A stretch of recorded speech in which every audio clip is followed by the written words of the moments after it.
ओम शिव गोरक्ष गुरु गोरखनाथ मंदिर Ismailpur YouTube channel में आपका हार्दिक स्वागत है। आशा करता हूँ आप सभी स्वस्थ होंगे, अच्छे होंगे।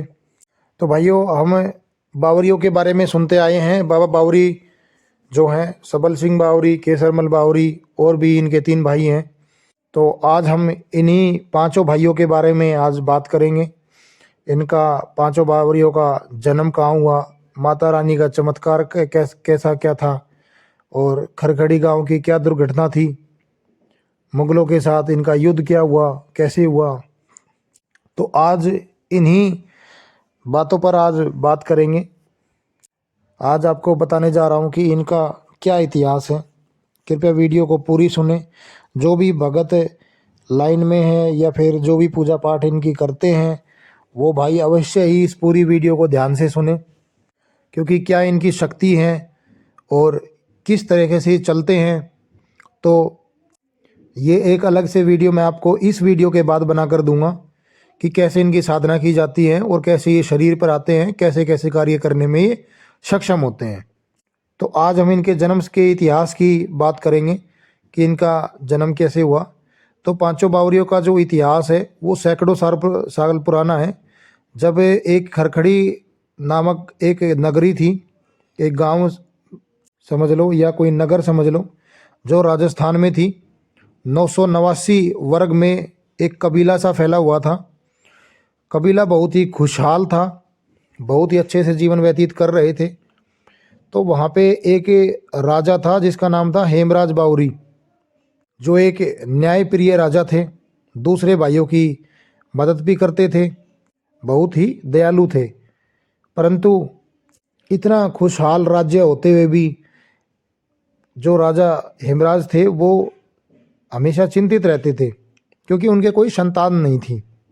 जो हेमराज बावरी थे, उनकी जो पत्नी थी वो माता कपूरी नाम था उनका, जो शिव भक्त थी, बहुत बड़ी शिव भक्ति, शिव की भक्ति करती रहती थी। जो भी उनके नगर में साधु संत आते थे या वो गरीब प्रजा जितनी भी उनके वहाँ पे थी, तो उनकी सबकी मदद करने में वो आगे रहती थी।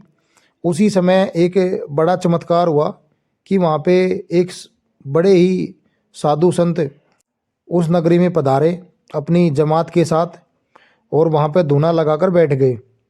तो जब माता कपूरी को यह पता चला कि उनके नगर में साधु आए हैं, तो वह बहुत ही उत्साहित हो गई और उनकी सेवा करने के लिए, उनके दर्शन पाने के लिए वो उनके डेरे में पहुंच गई। पूरी नाथों की जो जमात थी, पूरी मंडली जो थी, उनकी वो श्रद्धापूर्वक बड़ी ही सेवा करती है।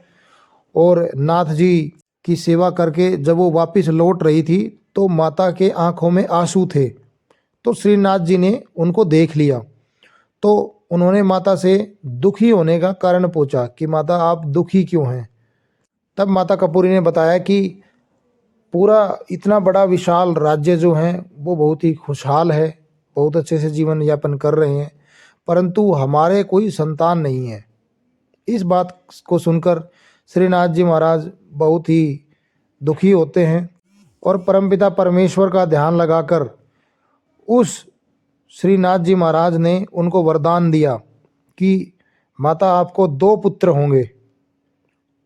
परंतु उन्होंने साथ साथ एक शर्त और भी रखी कि तुम्हारे दोनों पुत्रों में से एक पुत्र आपको धूने पर चढ़ाना होगा, जो कि माता ने स्वीकार कर लिया।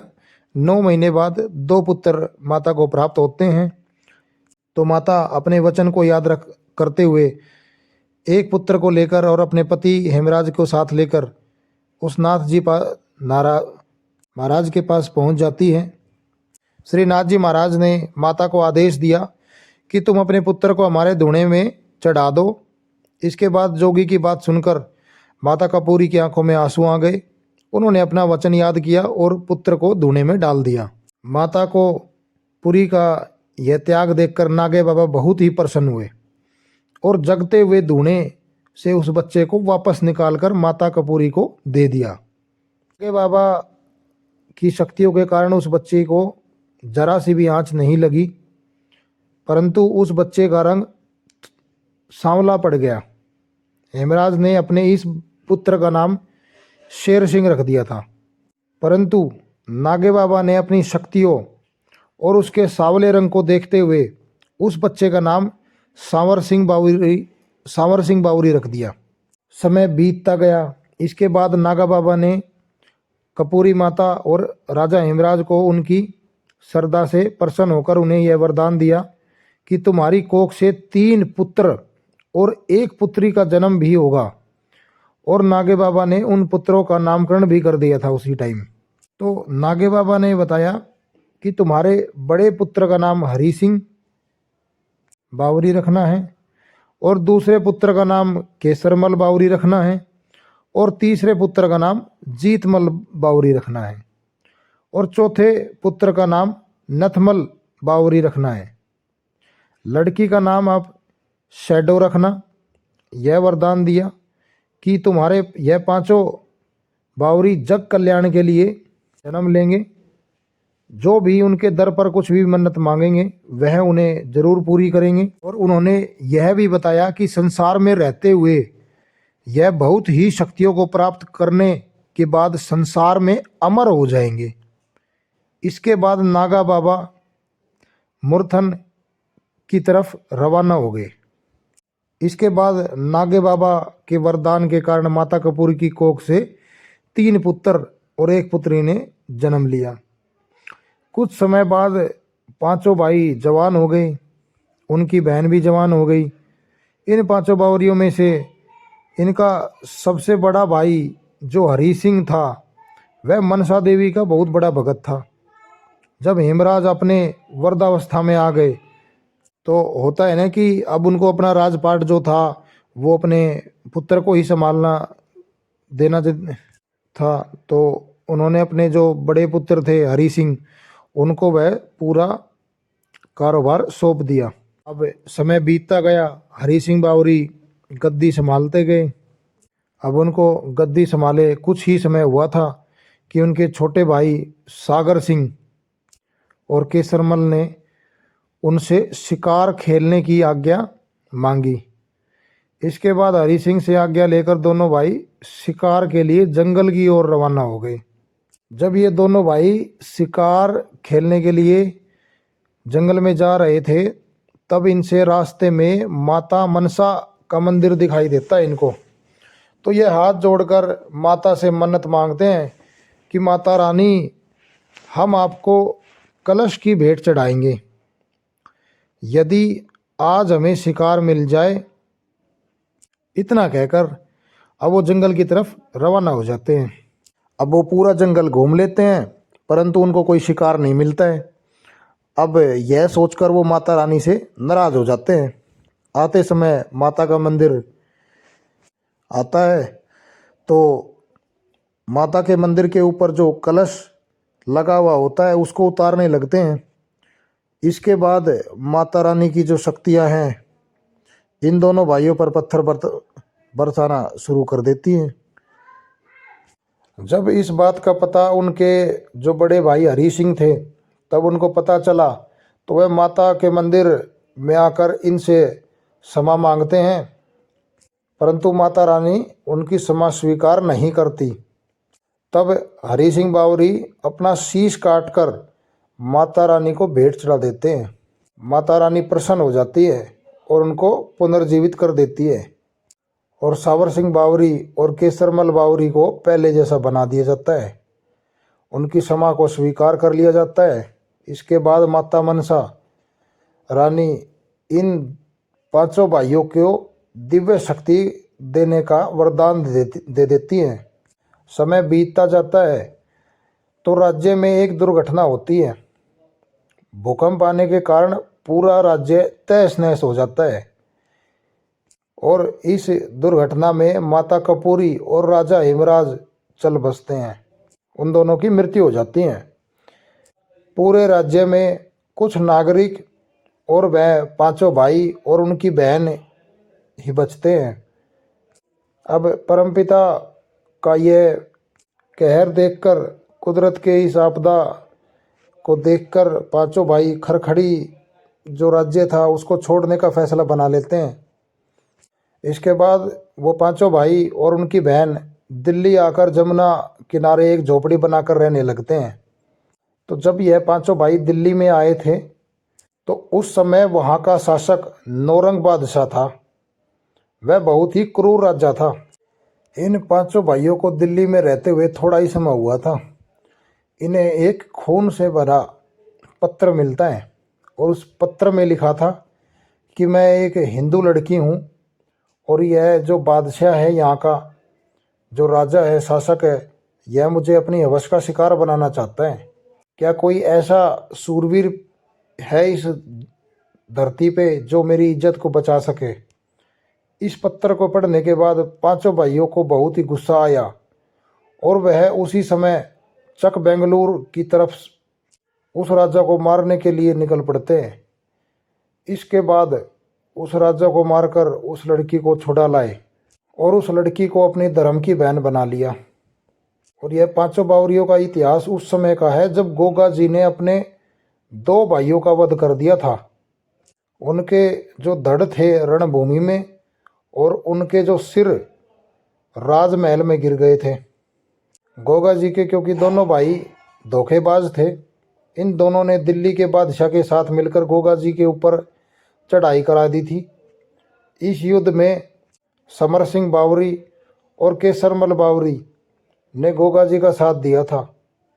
गोगा जी अपने भाइयों का अंतिम संस्कार करना चाहते थे, परंतु उनकी माता बाछल बहुत ही गुस्सा थी। माता बाछल ने गोगा जी महाराज को महलों में आने से भी इनकार कर दिया था। इसके बाद गोगा जी ने सावर सिंह बावरी और केसरमल बावरी को अपने भाइयों का शीश लाने का आदेश दे दिया। अब उन दोनों भाइयों ने क्या किया कि जोड़ जोगन की शक्ति से अदृश्य होकर उनके भाइयों का शीश लाकर गोगा जी को दे दिया। इसके बाद गोगा जी ने अपने भाइयों का अंतिम संस्कार कर दिया। गोगा जी अवतारी व्यक्ति थे क्योंकि ये भी वरदान से ही पैदा हुए थे। इसके बाद गोगा जी ने सावर सिंह बावरी और केसरमल बावरी से प्रसन्न होकर उन्हें 56 कल्पों की शक्ति का वरदान दे दिया और साथ ही उन्हें यह वचन भी दिया कि धर्म के रास्ते पर चलते हुए तुम में से किसी भी भाई को शीश कट जाए तो मुझे याद कर लेना, मैं फिर से तुम्हें सर्जित कर दूंगा।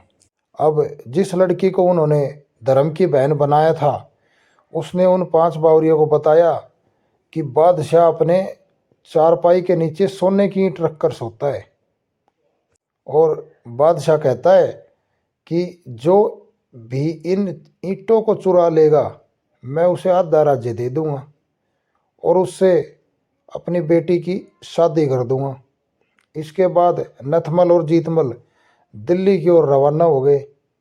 उन्होंने माता रानी के आशीर्वाद से उन्होंने बादशाह के नीचे से वह सोने की ईंट चुरा ली।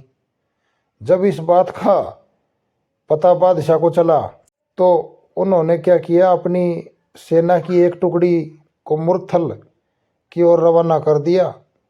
उस समय बावरियों की बहन से शैडो कुएं से पानी भरने के लिए बाहर गई हुई थी। तो जब बावरियों की बहन शैडो वहाँ पर कुएं पर पानी भर रही थी तो मुगलों की सेना ने उनकी बहन पर इज्जत पर हाथ डालने की कोशिश की। जब पांचों भाइयों को इनका पता चला कि उन्होंने ऐसा किया है उनकी बहन के साथ, तो उन्होंने बादशाह की जो टुकड़ी थी थोड़ी बहुत जो एक साइड में कहीं छुपी हुई थी, उनको उन्होंने मार गिराया। और कुछ यह बात सुनकर कि उन्होंने उनकी कुछ टुकड़ी को मार गिराया है तो कुछ सैनिक उनके भाग गए। इसके बाद जो बादशाह थे वह अपने सभी सैनिकों को लेकर बावरियों से युद्ध करने के लिए मैदान में आ गए। कुछ दिनों के बाद युद्ध के बाद बावरियों के पास हथियार खत्म होते जा रहे थे, तभी उनकी नज़र धूने पर बैठे हुए एक साधु पर पड़ी और यह वही साधु थे जिसके वरदान से इन 500 बावरियों का जन्म हुआ था। जो साधु बाबा थे वो इन 500 बावरियों को पहचान लेते हैं। इसके बाद उन्हें बताते हैं कि तलाई में पड़ी हुई मिट्टी की छोटी छोटी गोलियों को तुम अपनी राइफल में भर लेना और वही बारूद का काम करेगी। जब युद्ध बढ़ने लगा तो उन्होंने नागे बाबा के जो वरदान दिया था उन्होंने उसको याद किया उन्होंने कहा था कि अब वह अपनी बहन बेटियों की इन मुगलों के हाथ कभी भी इज्जत मत जाने देना। इसके बाद उन्होंने पहले अपनी बहन का शीश धड़ से अलग कर दिया। इसके बाद ध्यान नथिया का शीश काट दिया और इसके बाद पांचों भाइयों ने अपना शीश काट लिया। बावरियों के जो पांचों शीश थे वो मुरथल में ही रह गए थे और उनके जो धड़ थे वो युद्ध करते करते अस्तबली के पास पहुंच गए। इसके बाद अस्तबली पीर ने पांचों बावरियों की वीरता को देखते हुए उनकी धड़ों को शांत कर दिया और उनको अपनी शरण में रख लिया। शीश कट जाने के बाद पांचों भाई अमरता को प्राप्त हो गए थे। तो यह था पांचों बावरियों का इतिहास कि कैसे इनका जन्म हुआ, कैसे ये अमरता को प्राप्त हुए। तो आशा करता हूँ दी हुई जानकारी से आप संतुष्ट होंगे और अगर आपको यह वीडियो अच्छी लगी है तो और भी लोगों तक इस वीडियो को शेयर करें। एक अलग वीडियो में आपको मैं बताऊंगा कि इनकी साधना कैसे करते हैं, ये शरीर पर कैसे चलते हैं, क्या इनकी शक्तियाँ होती हैं और क्या क्या